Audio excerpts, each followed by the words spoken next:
Hello friends, welcome to খেল দুনিয়া। গতকাল উড়িষ্যা এফসির বিরুদ্ধে ড্র করে লিগ শীর্ষে যাওয়ার সুযোগ হাতছাড়া করেছে মোহনবাগান। এই ড্রয়ের ফলে কিন্তু মোহনবাগান কিন্তু আবার সেই যে সুবিধাটা পাওয়ার কথা ছিল সেই সুবিধাটা থেকে বঞ্চিত হলো। তো মোহনবাগানের এই ড্রয়ের পেছনে কালকের মূল কারণ কি, কেন মোহনবাগান কালকে ড্র করলো? মোহনবাগান তো কালকে জিততেও পারতো বা জেতার জন্য ঝাঁপাতে পারতো। তো তোমরা যদি ফরমেশন দেখো, মোহনবাগান কিন্তু কালকে জেতার জন্য একদমই নামেনি, সেটা হাবাসের স্ট্র্যাটেজি দেখলেই বোঝা যাবে। কারণ লিস্টান কোলাসো বা কিয়ান নাসরির মতন প্লেয়ারকে কিন্তু সারা ম্যাচে খেলায়নি। তো এখানে কিন্তু বোঝা যাচ্ছে যে হাবাস চেয়েছিল কোনোভাবে ম্যাচটাকে ড্র করে নিয়ে আসতে বা 1 পয়েন্ট নিয়ে আসতে, কারণ উড়িষ্যা কিন্তু খুবই শক্তিশালী দল। তবে উড়িষ্যা যতটা শক্তিশালী দল, কালকে কিন্তু সেই অনুযায়ী উড়িষ্যা খেলতে পারেনি। এবং আমরা দেখেছি যে প্রথমার্ধে বারবার উড়িষ্যা ভুল করেছে এবং সেই ভুলগুলো থেকে কিন্তু মোহনবাগান সুযোগ পেয়েছে। তো সেই সুযোগগুলো যদি কাজে লাগাতে পারতো, অন্তত 3 থেকে 4টে কিন্তু সহজ সুযোগ মিস করেছেন আরমান্দো সাদিকু। তা না হলে কিন্তু ওখানেই ম্যাচ ক্লোজ হয়ে যেত। তবে সেটা কিন্তু আরমান্দো সাদিকু যেহেতু করতে পারেনি, তার জন্য কিন্তু মোহনবাগানকে খেসারত দিতে হলো। এবং হাবাস সেকেন্ড হাফে একদমই স্লো খেলিয়েছেন এবং কোনো অ্যাটাকে যায়নি, ছন্নছাড়া ফুটবল খেলেছে, যার ফলে কিন্তু কালকের 2টো পয়েন্ট মাটি ফেলে আসতে হয়েছে মোহনবাগানকে। তো মোহনবাগানের মেন সমস্যা হচ্ছে কালকের ডিফেন্সিভ খেলা, কারণ উড়িষ্যার মতন দলকে এতটা দুর্বল পেয়েও কালকের ম্যাচে কিন্তু মোহনবাগান চেপে ধরতে পারেনি। তো সেখানে লিস্টান কোলাসো যে প্লেয়ারটি গত ম্যাচ অর্থাৎ নর্থ ইস্ট ইউনাইটেডের ম্যাচে কিন্তু গোল করেছেন, সেই প্লেয়ারটিকে কালকে সারাদিন নামানোই হলো না। কিয়ান নাসরির মতন প্লেয়ারকে সারা ম্যাচে বসিয়ে রাখা হলো।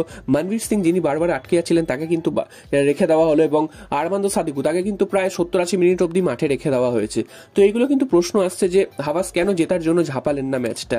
তো এখানে যে মেন সমস্যা, আরমান্দো সাদিক এবং জেসন কামিংস, এই দুজন প্লেয়ার কিন্তু দিন দিন খারাপ হচ্ছেন। তো তারপরেও কেন এদের দুজনের মধ্যে একজনকে আনরেজিস্টার্ড করে হুগো বুমোকে রেজিস্টার্ড করানো হলো না, সেটাই কিন্তু এখন প্রশ্নের। কারণ হুগো বুমো থাকলে হয়তো এদের দুজনের থেকে অন্তত যে কোনো দিন এরা বেটার খেলেন, হুগো বুমো। তো তারপরেও হুগো বুমোকে আনরেজিস্টার্ড করার কারণটা হাবাস থেকে বোঝা গেল না। এই দুজন প্লেয়ার দিনের পর দিন খেলে যাচ্ছেন এবং দলকে কিন্তু ডুবিয়ে যাচ্ছেন।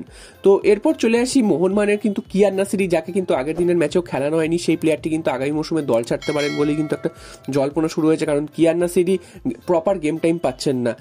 এর আগের কোচ অর্থাৎ জুয়ান ফার্নান্ডো তাও তাকে গেম টাইম কিছুটা দিচ্ছিলেন, তবে হাবাস আসার পর তাকে কিন্তু প্রায় একদমই দেখাই যাচ্ছে না মোহনবাগানের খেলায়। তো সেটাও কিন্তু একটা কিয়ান নাসিরির একটা সমস্যা হতে পারে এবং অন্যান্য দলের থেকেও কিন্তু অফার রয়েছে বলেই শোনা যাচ্ছে। এবং কিয়ান নাসিরি যেখানে গেম টাইম পাবেন, তিনি এখন বাচ্চা প্লেয়ার, তো যেখানে গেম টাইম পাবেন অবশ্যই সেখানেই তিনি যাবেন, কারণ তারও কিন্তু গেম টাইম যেখানে পাবেন সেখানে তিনি যদি যান, সেক্ষেত্রে তিনি ম্যাচের মধ্যে থাকবেন এবং তার খেলাও কিন্তু ইমপ্রুভ হবে।